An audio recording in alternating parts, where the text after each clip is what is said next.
पाहणार पुढची बातमी। प्रताप सरनाईक मुख्यमंत्री एकनाथ शिंदेंच्या भेटीसाठी गेलेले आहेत। ठाण्यातून प्रताप सरनाईकांच्या नावाची चर्चा सुरू आहे। सरनाईक ठाण्यातील मुख्यमंत्री शिंदेंच्या निवासस्थानी पोहोचलेले आहेत। आपण बघतोय ठाण्यामधून प्रताप सरनाईक यांचं नाव समोर येत आहे आणि त्याच संदर्भात आता प्रताप सरनाईक मुख्यमंत्र्यांशी काही चर्चा करणार का हे देखील बघावं लागणार आहे।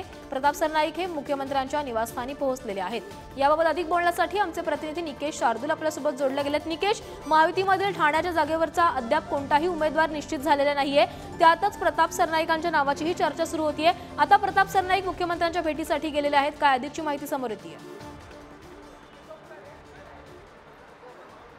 नक्कीच प्राची, ठाणे लोकसभा असेल किंवा कल्याण लोकसभा असेल, या दोन्ही जागांचा तिढा अजून देखील कायम आहे। कारण ठाणे लोकसभेच्या जागेवरती भाजप देखील दावा करते, तर कल्याणच्या लोकसभेच्या जागेवरती देखील भाजप दावा करते। मात्र शिंदेंची शिवसेना ह्या ठाण्याचा बालेकिल्ला आहे, त्यामुळे ह्या ठाण्यातनं, ठाणे जिल्ह्यातनं शिवसेनेचाच उमेदवार द्यावा या निर्णयावरती ठाम आहेत। यासाठी ठाणे लोकसभासाठी आपण जर पाहिलं तर माजी आमदार रवींद्र फाटक यांचं नाव चर्चेत होतं, तर त्यानंतर आता आमदार प्रताप सरनाईक यांचं देखील नाव जे आहे ते चर्चेत आहे। आणि त्याच चर्चेतनं आता सरनाईक हे मुख्यमंत्र्यांच्या ठाण्यातला जे निवासस्थान आहे त्या ठिकाणी मुख्यमंत्र्यांची भेट घेण्यासाठी पोहोचलेले आहे। मुख्यमंत्री आणि सरनाईक यांच्यामध्ये चर्चा सुरू आहे। आपण जर पाहिलं तर या दोन्ही जागांसाठी भाजप जे आहे ते आग्रही होते, मात्र मुख्यमंत्र्यांच्या सांगण्यानुसार किंवा मिळालेल्या माहितीनुसार ठाणे आणि कल्याण या दोन्ही जागा ज्या आहेत त्या शिवसेनेकडे जाणार आहेत। कोणी उमेदवार जो असेल तो शिवसेनेच्या धनुष्यबाण या चिन्हावरनं निवडणूक जे आहेत ते लढवणार आहेत। त्यामुळे आता प्रताप सरनाईक आणि मुख्यमंत्र्यांमध्ये नेमकी काय चर्चा होते,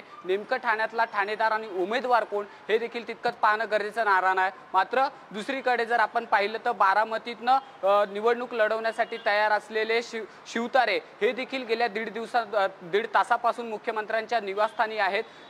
शिवतारे यांनी निवडणूक लढवण्याचा निर्णय मागे घेतल्याच्या नंतर मुख्यमंत्र्यांसोबत त्यांची भेट आहे। त्यामुळे विजय शिवतारे आणि प्रताप सरनाईक हे दोन्ही नेते जे आहेत ते मुख्यमंत्र्यांची भेट घेतलेली आहे आणि त्यांच्यामध्ये आता चर्चा सुरू आहे। त्यामुळे या चर्चेतनं नेमकं काय समोर होते हे देखील तितकंच पाहणं गरजेचं राहणार आहे। नक्कीच निकेश, तर या भेटीचे असंच अपडेट तुमच्याकडनं घेत राहू। तुर्तास धन्यवाद तुम्ही दिलेल्या सविस्तर माहितीसाठी।